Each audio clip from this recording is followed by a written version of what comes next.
ওদের দেখলে যেন মনে হয় একটা বড়সড় খেলনা পুতুল। কালো সাদা শরীর, গাল দুটো গোল, আর সেই শান্ত নিরীহ চোখ। কিন্তু আপনি জানেন কি, এই মিষ্টি চেহারার আড়ালে লুকিয়ে আছে এক বিশাল রহস্য। হ্যাঁ, এই প্রাণীটা শুধু একটা কিউট প্রাণী না, বরং পৃথিবীর সবচেয়ে ব্যয়বহুল, সবচেয়ে কূটনৈতিক আর সবচেয়ে ভুল বোঝা প্রাণী। আজ আমরা কথা বলবো পান্ডা নিয়ে। এমন এক প্রাণী যাকে ঘিরে আছে বিজ্ঞান, রাজনীতি আর আবেগের এক অসম্ভব গল্প। আপনি জানেন কি, এই নিরীহ পান্ডা আসলে অনেক সময় দেশ দেশের সম্পর্ক গড়ে তোলে। ভাবুন তো, একটা প্রাণী যার কাজ শুধু বাস খাওয়া, সে কেমন করে হয়ে উঠল চীনের সবচেয়ে বড় ডিপ্লোম্যাটিক অস্ত্র। আর হ্যাঁ, ওরা কি সত্যি ভালো, নাকি একেবারে অন্য কোনো রহস্যময় প্রাণী? জানতে ভিডিওর শেষ পর্যন্ত দেখুন, কারণ আজ আমরা পান্ডাকে দেখব এমনভাবে, যেভাবে আগে কেউ কখনো দেখেনি।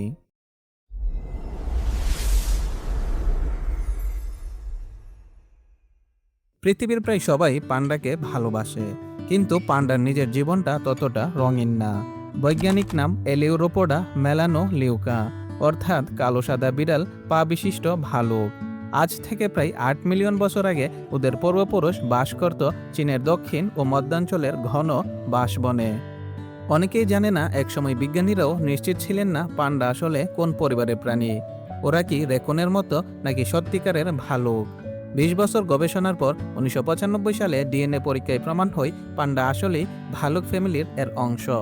কিন্তু মজার ব্যাপার হলো, ভালুক হয়েও ওরা খায় প্রায় একটাই জিনিস, ঘাস। ভাবেন তো, 100 কেজির বেশি ওজনের এই প্রাণী প্রতিদিন প্রায় 12 থেকে 38 কেজি পর্যন্ত বাঁশ খেয়ে থাকে। অথচ ওদের দাঁত, পাকস্থলী সবই মাংসাশী প্রাণীর মতো। তাহলে কেন ওরা বাঁশ খায়? বিজ্ঞানীরা বলেন, সম্ভবত কোটি বছর আগে কোনো কারণে ওদের খাদ্যাভ্যাস বদলে গেছে। হয়তো পরিবেশ বদল, বা হয়তো খাদ্য সংকট। আর আজও সেই জেনেটিক পরিবর্তন পুরোপুরি মানিয়ে নিতে পারেনি তাদের শরীর। ফলাফল, দিনে 14 ঘন্টা খাওয়া, বাকি সময় ঘুম। কারণ বাঁশে প্রোটিন খুব কম, তাই বাঁচতে হলে প্রচুর পরিমাণে খেতে হয়। কিন্তু শুধু খাওয়ার ঝামেলাই না, পান্ডার জীবন এক অবিরাম সংগ্রাম। ওদের বাচ্চার জন্মহার পৃথিবীর সবচেয়ে কমের মধ্যে একটি। একেবারে একটি বাচ্চা হয়, অনেক সময় সেটাও টিকে না। মা পান্ডা অনেক সময় দুর্বলতায় নিজের বাচ্চাকে বাঁচাতে পারে না। এটা শুনলে মনে হয় যেন মুভির দৃশ্য, কিন্তু এটাই বাস্তব। এক সময় 20 শতাব্দীর মাঝামাঝি বন্য পান্ডার সংখ্যা নেমে এসেছিল একেবারে 1000-এর নিচে। চীন তখন ঘোষণা করলো পান্ডা হলো ন্যাশনাল ট্রেজার। তারপর শুরু হলো নতুন এক অধ্যায়, পান্ডা ডিপ্লোমেসি। 1972 সালে যখন মার্কিন প্রেসিডেন্ট রিচার্ড নিক্সন চীন সফরে যান, তখন চীন তাকে দুটি পান্ডা উপহার দেয়, লিং লিং আর সিং সিং। বিশ্ব তখন বিস্ময়ে থাকিয়েছিল, একটা প্রাণী হয়ে উঠল বন্ধুত্বের প্রতীক। কিন্তু কেউ জানতো না, এই মিষ্টি উপহারের ভেতরে লুকিয়ে আছে এক নরম শক্তির খেলা, এক প্রকার সফট পাওয়ার, যা চীন নিখুঁতভাবে ব্যবহার করছে আজও। আজকের দিনে কোনো দেশ পান্ডা উপহার পায় না, ভাড়া নেই, বছরে প্রায় $1 মিলিয়ন ফি। এমনকি সেই পান্ডার বাচ্চা জন্মালেও সেটিও চীনের সম্পত্তি বলে গণ্য হয়। আপনি ঠিকই শুনছেন, মানে পান্ডা শুধু প্রকৃতির নয়, এখন সে রাজনীতিরও অংশ। তাই আজকের ভিডিওর শেষে আপনি হয়তো নতুনভাবে ভাববেন, পান্ডা কি সত্যি নিরীহ, নাকি সে পৃথিবীর সবচেয়ে চতুর কিউটনেস। চীনের সিচুয়ান প্রদেশের এক ঘন ভাসবনে ভোরের কুয়াশা নামছে, পাতায় টুপটাপ জল পড়ছে। ওই কুয়াশার মাঝখানে দিয়ে হঠাৎ দেখা গেল এক গোলগাল কালো সাদা ছায়া ধীরে ধীরে হাঁটছে। হ্যাঁ, সেই জায়ান্ট পান্ডা। দেখলে মনে হয় যেন কার্টুন থেকে বেরিয়ে এসেছে। শান্ত চোখ, কালো দাগ, আর সেই কিউট ভঙ্গিতে বাঁশ চাবানোর দৃশ্য। এমন দৃশ্য কেউ দেখলে ভুলে যায় যে এই প্রাণীটা একসময় বিলুপ্তির মুখে দাঁড়িয়েছিল। কিন্তু তার চেয়ে অবাক করা সত্যি হলো, এই মিষ্টি চেহারার প্রাণীটি আসলে পৃথিবীর সবচেয়ে ভুল বোঝা প্রাণীদের মধ্যে অন্যতম। একটা সময় বিজ্ঞানীরাও বিভ্রান্ত হয়ে পড়েছিল, এটা কি সত্যি ভালুক, নাকি রেকুনের আত্মীয়। 1900 সালের শুরুর দিকে বহু বছর গবেষণার পর কোনো সিদ্ধান্তে আসা যায়নি। কারণ পান্ডার মুখ ভালুকের মতো, কিন্তু তার খাদ্যাভ্যাস একদম আলাদা। একদিকে ওদের দাঁত আর পরিপাকতন্ত্র পুরোপুরি মাংসাশী প্রাণীর মতো, যেমন ভাগ বা ভালুকের। অন্যদিকে ওরা জীবনে মাংসের দিকে ফিরেও থাকায় না, প্রতিদিন শুধু বাঁশ খায়। আর খায় মানে এমনভাবে খায় যে প্রতিদিন 12 থেকে 38 কেজি পর্যন্ত বাঁশ খেতে হয় বেঁচে থাকার জন্যে।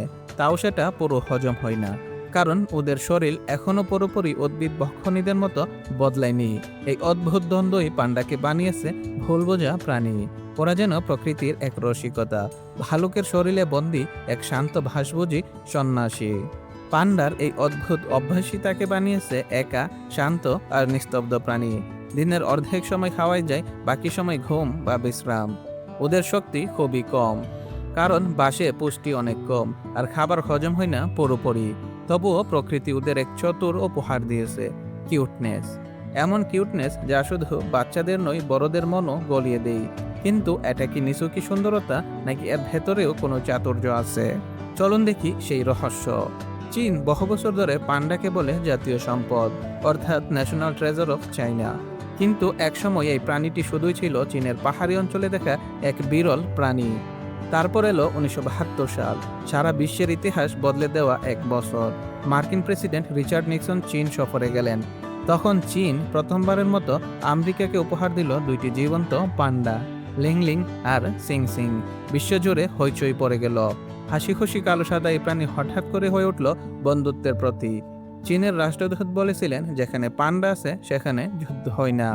এই এক কথাই বদলে দিল পুরো দৃষ্টিভঙ্গি। পান্ডা হয়ে উঠল চীনের সবচেয়ে শক্তিশালী নরম অস্ত্র, যাকে বলে সফট পাওয়ার বা পান্ডা ডিপ্লোমেসি।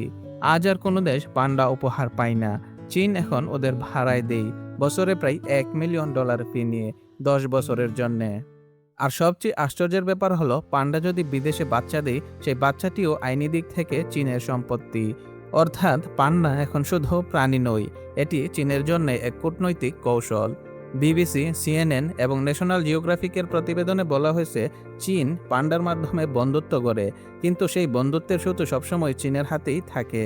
কেউ কেউ বলেন পান্ডা হলো সবচেয়ে মিষ্টি গুপ্তচর। অবশ্য তারা নজরদারি করে না, কিন্তু উপস্থিতি সম্পর্কের প্রতীক। এই চতুর কিউটনেস এখানেই। পান্ডা নিজে চতুর নয়, কিন্তু মানুষ ওদের মিষ্টতা ব্যবহার করে সবচেয়ে চতুরভাবে। চীনের রাজনীতি, আন্তর্জাতিক সম্পর্ক, এমনকি অর্থনীতিতেও পান্ডার উপস্থিতি একটা মনস্তাত্ত্বিক প্রভাব রাখে। একজন ব্রিটিশ রাজনীতিবিদ একবার বলেছিলেন, China's pandas can do more diplomacy than 10 অ্যাম্বাসেডর্স। ভাবুন তো, একটা প্রাণী যা দিনের অর্ধেক ঘুমায়, সেই প্রাণী পৃথিবীর দুই প্রান্তের রাজনীতি বদলে দিতে পারে। এটাই পান্ডার শক্তি, শান্ত মুখের আড়ালে এক অদৃশ্য ক্ষমতা। তবে এই গল্পের আরেকটা দিকও আছে, মানবিক দিক। কারণ পান্ডা আসলে এক বেঁচে থাকার যোদ্ধা। একসময় বন্য পান্ডার সংখ্যা নেমে গিয়েছিল হাজারের নিচে, কারণ তাদের প্রধান খাদ্য বাঁশবন কাটা হচ্ছিল দ্রুত। চীনের সরকার ও আন্তর্জাতিক সংস্থা যেমন WWF একত্র হয়ে বিশাল সংরক্ষণ প্রকল্প চালু করে। এখন তাদের সংখ্যা বেড়ে প্রায় 1800 এর মতো, WWF 2024-এর তথ্য মতে। তবুও তাদের বাচ্চা জন্মানোর হার অত্যন্ত কম, একেবারে একটি বাচ্চা, তাও অনেক সময় বাঁচে না। আর যদি বাচ্চা দুইটা হয়, মা পান্ডা সাধারণত একটিকেই বাছায়। এই দৃশ্যটা হৃদয় বিদারক, কিন্তু এটি প্রকৃতির নিয়ম। একটা মা নিজের সন্তানের জীবন মৃত্যুর সিদ্ধান্ত নিয়ে শুধুমাত্র বেঁচে থাকার সম্ভাবনার উপর ভিত্তি করে। তাহলে ভাবুন তো, এই প্রাণীটা কতটা জটিল। বাইরে থেকে হাসিমুখ, ভেতর থেকে সংগ্রামী। প্রকৃতিতে শান্ত, রাজনীতিতে প্রভাবশালী, খাবারে নিরীহ, কিন্তু কৌশলে কূটনৈতিক। ওরা হয়তো জানে না রাজনীতি কি, কিন্তু মানুষ ওদের মাধ্যমে তৈরি করেছে কূটনৈতিক ইতিহাস। ওরা হয়তো বোঝে না অর্থনীতি, কিন্তু ওদের নামে চীন পায় কোটি কোটি ডলারের চুক্তি। আর সেই কারণেই এই প্রাণীটা কেবল প্রকৃতির নয়, মানব সভ্যতারও অংশ হয়ে গেছে।